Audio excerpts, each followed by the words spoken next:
Welcome, and thank you for tuning in Fox 8, 6 o'clock News Edition. I am Mark Lauer, and these are the news. Good evening. Tonight, we take a look at what's happening at the Fort Laramie on the Oregon Trail. Live at the scene is reporter Kate. Tell us what's happening, Kate. Thanks, Mark.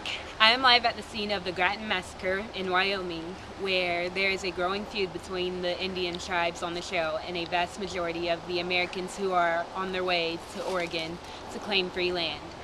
You see, many of these Americans have traveled for about 5 months in order to reach their destination. Along the way, they came across many tribes, but this time they came across the Sioux. Here to tell us how this happened is Flying Leaf. Well, my tribe was just going on about our business, as usual, and all of a sudden, a cow comes along. It was almost time for us to go hunting anyway, so we figured we would go ahead and kill the cow for us to eat later. We did not know where the cow came from or who it belonged to. We just needed food for the day.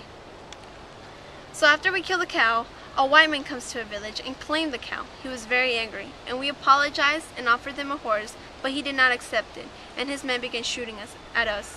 Our chief told us not to retaliate, and we obeyed until the white man killed him. I ran away before they shot me, and that is the only reason why I'm standing here today. Well, a great massacre is being taken as if it were an extreme confrontation with the native tribe.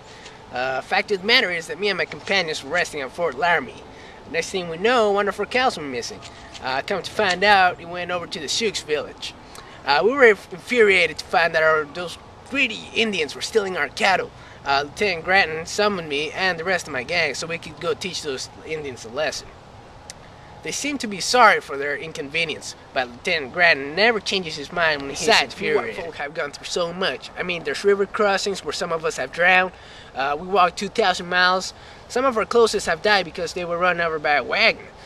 We've been through the terrible thunderstorms, some with the size of hail that, it's just big as apples. And not to say the least, even cholera.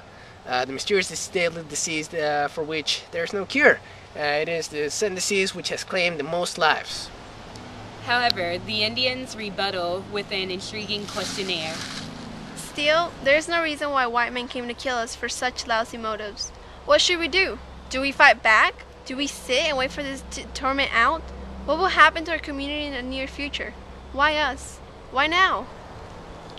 So there you have it. Will this confrontation bring more bad news for both the Indians and the American travelers? We'll find out later on as the story progresses. Kate for Channel Fox 8 News. Now back to you, Mark. Thank you, Kate, for that interesting piece of news. We'll be right back after the break.